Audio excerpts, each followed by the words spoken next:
Hi there, I'm Harry, and I am a massive coward.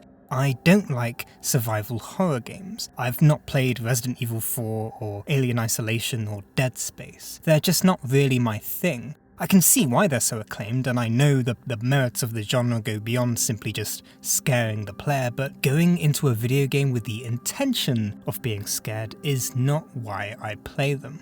Nonetheless, horror still finds a way to sneak into the shadowy corners. When this happens, the horror is used to complement the other parts of the game. Inscription's horror captivates the player, enticing them to unravel the mystery of the cursed floppy disk. Bioshock uses horror to show the messed up depths that Rapture has plunged itself into.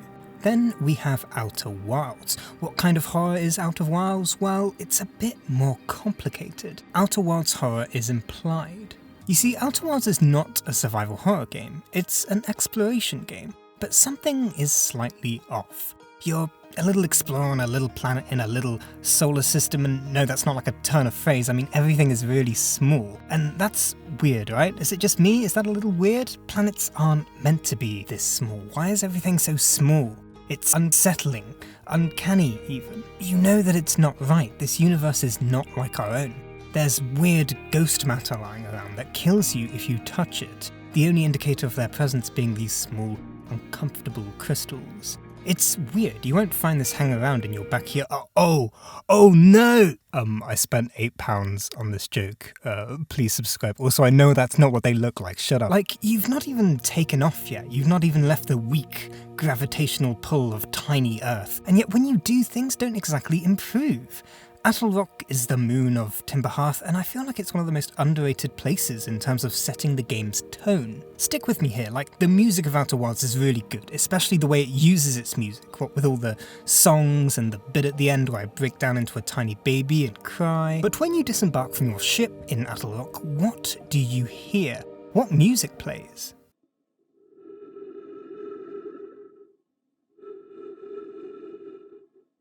Nothing!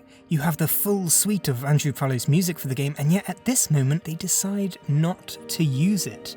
Why? It's not because someone broke in and stole the Atle Rock music before the game released, it's because the creators of the game know that space is terrifying and scary. Have you been into space? If you have, you know there's nothing there. If you're not wearing a spacesuit, you die very quickly, and we don't know that much about it. Are there scary monsters out there that want to kill you? Who knows? There might be. I say you hear nothing, but that's not really true. You do hear something. It's you. The sound of your breathing, a sign of your own mortality. You shouldn't be here. You don't have long left before you run out of air.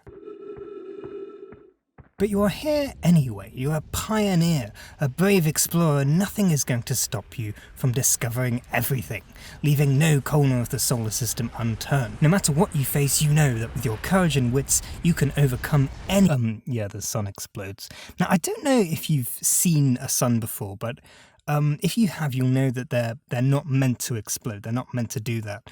The sun is actually quite important for us living beings. Without it, we'd be dead. You know, like everyone in Outer Wilds, after the sun explodes. So that's quite scary as well, but it turns out you're in a time loop because you looked at a statue, so actually you're fine, there's nothing to worry about. Oh, who made the statue? Yeah, an ancient precursor race that existed a million years before you did and tried to make the sun explode? Yeah, there's a lot going on in Outer Wilds, and that's honestly the main driving force of the game, figuring out what it all means. Your curiosity takes you to the ruins of those who came before. You get to read their messages, their relationships with one another. You get to see them try and figure out their place in the universe. Just one question though. Where are they? Why are they all dead? Why are their skeletons just lying around? What happened to them? Also, what on earth is this?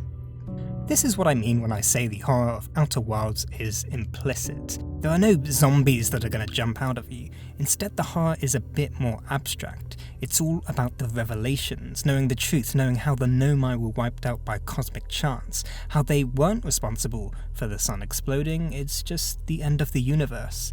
And there's nothing you can do to stop it, but play one final song. That's pretty scary. Outer Wilds asks some existential questions that one may not be prepared to answer.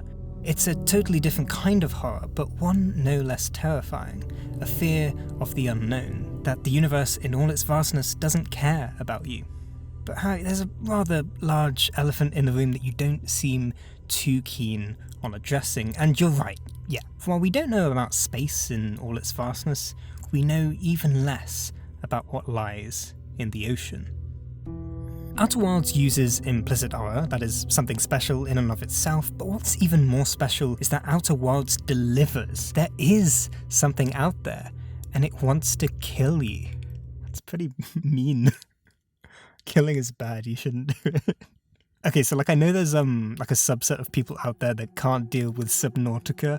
I am one of them. I have no idea why I bought this game. I played 12 minutes, and even on the peaceful mode, I'm really not on board, because as scary as space is, the ocean, right, is terrifying. Have you seen what's in the ocean? I am not dealing with that. And the ocean is in Outer Wilds, it's in this game, the horror is compounded. Not only are you in space, but you're in an ocean in space, and in that ocean there are giant fish that can swallow you whole.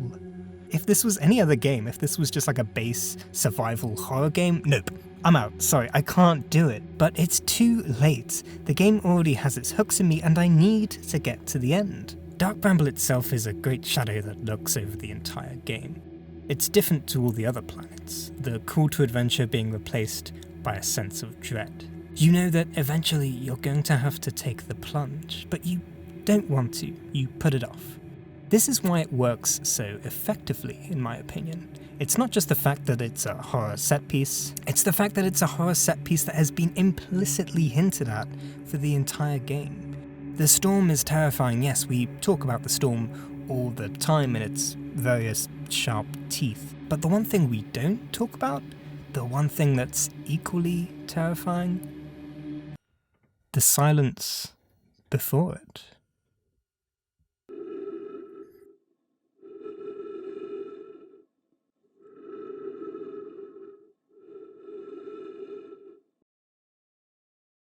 Hello, it's me. I definitely didn't forget to record an outro for this.